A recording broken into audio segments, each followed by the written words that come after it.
It's early days, but what we are seeing is a lot of dispersion. And I think the winners, the year-to-date winners, the tech, the luxury good of this world are clearly, facing a very high bar, and earnings have to be very strong for the market to reward those names.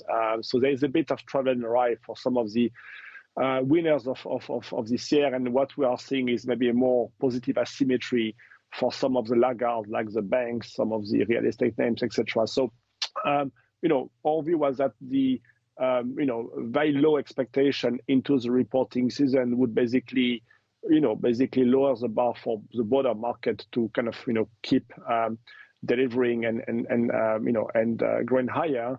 But I think, you would expect mixed earnings given that the global economy is showing cracks. You had Europe looking quite weak in Q2. China was weak as well, and that's what we are seeing with the reporting. And so no big surprise, but clearly a bit of travel and arrive as you would expect. Yeah, Emmanuel, in terms of, just using Microsoft as a metaphor, beats on top and bottom line, but it was the outlook that upset people as well. What's the outlook proving like here in Europe, given the concerns that actually we are going to skirt recession? Well, I don't think companies get paid to be bullish. I mean, no one knows what's going to happen. Clearly, things seems to be holding up for now, and the global economy is more resilient maybe than expected or feared at the start of the year.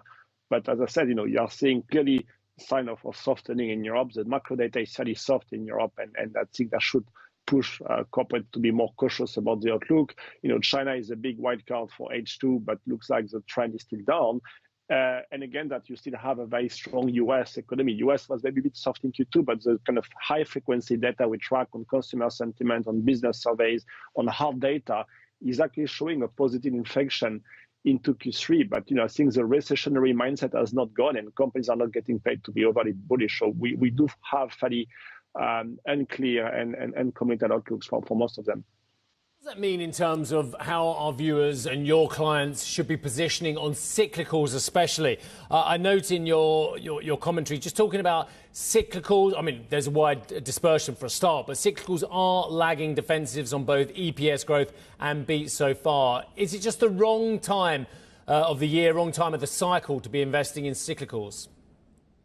Well, I think it's about having the right exposure and very much focus on the end markets, on which sectors have margins, pricing, resiliency. And I think valuations do matter more as well, right? Because we've seen some parts of the market like tech, like industrials doing extremely well this year and somewhat ignoring some of the soft macro data we got. And what we see with the earnings is a bit of reality check, travel and ride for this part of the market. On the other hand, if you look at materials, chemicals, the market is starting to buy into the earnings reset. So I think market is more comfortable to buy things which have already gone through the kind of reset process and have a maybe more reasonable expectation going forward, right? So I guess what we are still seeing is a very polarized equity market where the winners are trading on a very high multiples, are very well owned, and the losers are pretty much the opposite. And so far this month, we see a little bit of rotation towards the laggards, towards the year-to-date loser. You see real estate, house builders, some of the value sectors starting to catch a beat, partly because the disinflation narrative is growing, but also because some of the year-to-date winners are struggling to keep performing after a very strong run. What do you think about the strength of the euro? If you look at a long-term chart of the euro, say 10 years, it's hard to argue it's very far from its mean valuation, but it has come up quite aggressively from the lows of last year. Having a meaningful effect?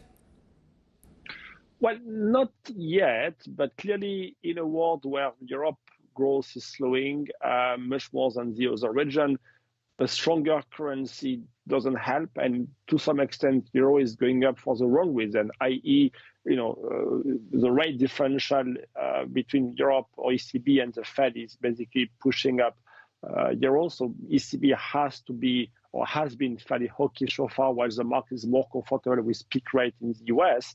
And at the same time, the growth has been pretty soft in Europe. So, at the margin, yes, all else equal, we probably have a small headwind to earnings from a stronger currency. Now, this week is going to be quite important because we've got the Fed tonight, and the Fed should hopefully confirm that, they would hike for the last time before holding up and going on wait and see mode. But I would also expect the similar from the ECB, which I think is now facing more obvious sign of weaker growth. So, maybe a more cautious or prudent or maybe dovish on the margin ECB might help to put a cap on the euro at this stage.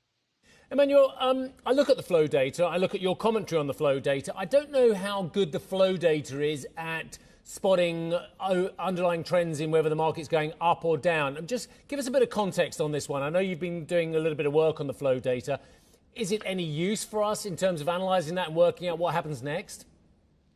Well, flows don't tell you what's going to happen, but they tell you how people are positioned and what they expect. And what we've seen clearly in the last 2 or 3 months is many bears being forced to kind of chase this market and to capitulate. And we are seeing more inflows into the equity market. So fundamental investors, retail, mutual funds are buying more equities. Obviously, we've seen more buying from systematic investors as well because volatility is still very low. So clearly positioning has become much more bullish, but it's not stretched in our view. It's not flashing red. You still have most of the cross-asset flows going to cash, going to money market, going to bonds.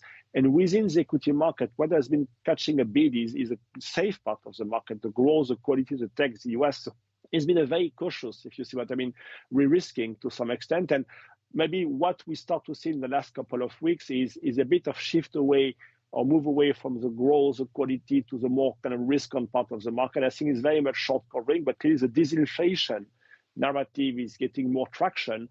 And some of the rate losers, some of the losers from higher interest rate, real estate, house builders, some of the domestic consumer plays are starting to catch a bid. Small caps have done well as well. So early days, but I think if the market is getting more comfortable with a soft landing, if you have this week relatively cautious central banks and the data still deliver in the US, I think the market might be a bit more comfortable to keep chasing, but the more unloved part of the equity market universe.